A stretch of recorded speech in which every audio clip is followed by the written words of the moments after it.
Hey there, welcome back to the channel. Here is where we talk about all things concerning relationships, self-growth, and owning your worth. Today's topic?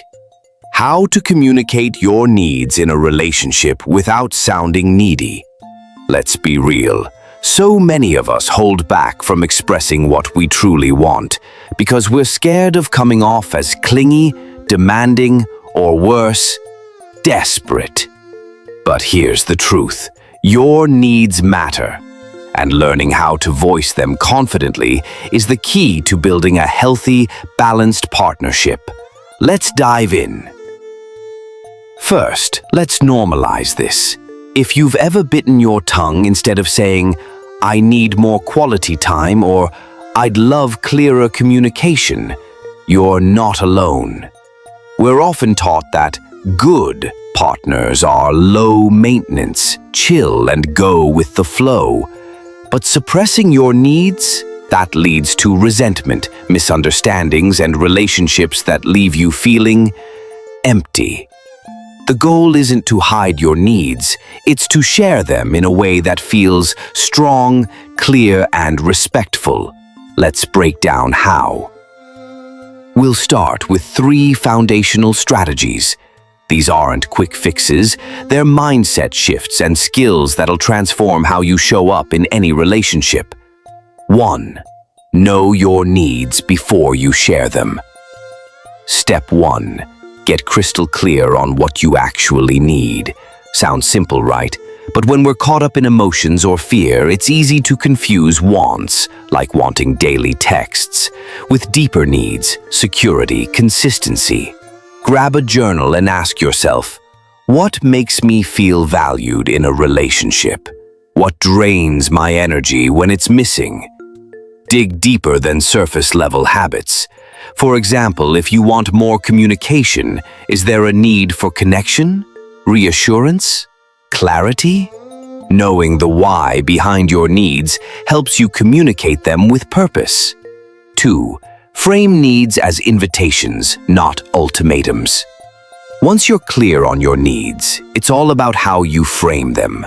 Avoid starting with "you never" or "you always." That puts people on the defensive.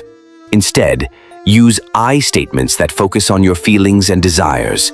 For example, if you say, "You never make time for me," and then you say, "I really love when we have those deep conversations. Let's plan a weekly date night." See the difference? The first feels accusatory. The second is an invitation to connect. You're not demanding, you're expressing what brings you joy and suggesting a solution. 3. Own your confidence. Here's the secret. How you deliver your needs matters just as much as the words. If you say, "Sorry to bother you, but," while staring at the floor, even the healthiest request can sound shaky. Practice speaking calmly, making eye contact, and keeping your tone steady. Think of it like this.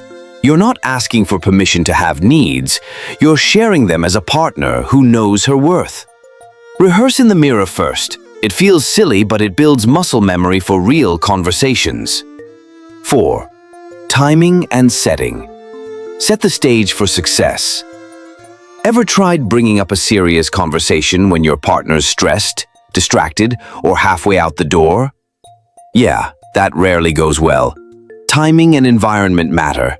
Choose a moment when you're both relaxed and present. Avoid charged settings, like right after a fight or during their busy workday. Instead, try, "Hey, I'd love to chat about something that's been on my mind. When's a good time for you this week?" This shows respect for their bandwidth and ensures you're both ready to engage. 5. Use we language to build teamwork. Here's a game changer. Shift from "you versus me" to "we." Instead of "you need to text me more," try "how can we both make sure we're staying connected during the week?" This frames the conversation as a collaboration, not a complaint. It invites your partner to problem solve with you, which reduces defensiveness and builds intimacy. Remember, you're on the same team. 6. Handle pushback without backtracking. What if your partner resists or dismisses your needs? First, Pause. Don't rush to soften your request or apologize. Instead, validate their perspective without abandoning yours. For example, I hear that this feels sudden to you, and I want to understand your side too. But this is important to me because... Stay calm, reiterate your need, and ask for their thoughts. If they're unwilling to engage, that's valuable information about their capacity to meet you halfway. 7. Reinforce boundaries with action. Communication isn't just about words, it's about actions. If you've clearly expressed a need like more consistency and nothing changes, it's time to reinforce your boundary. That might mean pulling back emotionally, taking space, or even walking away. Think of it like tending a garden. You can't force a plant to grow, but you can stop pouring energy into one that's wilting. Protect your peace. The right partner will respect your limits and step up. 8. Practice the sandwich method for tough conversations. Need to address the sandwich method? Start with genuine appreciation, layer in your request, and end with optimism. Like this: I really love how open we've been lately. I'd feel even more secure if we could talk about exclusivity. I'm excited to see where this goes. This keeps the conversation constructive and hopeful, not critical. Remember, communicating your needs isn't about changing someone, it's about honoring yourself. The right person won't see you as needy. They'll see you as a woman who knows her worth and expects to be met with respect, effort, and care. So, take up space, speak your truth, and trust that the right partner will want to rise to the occasion.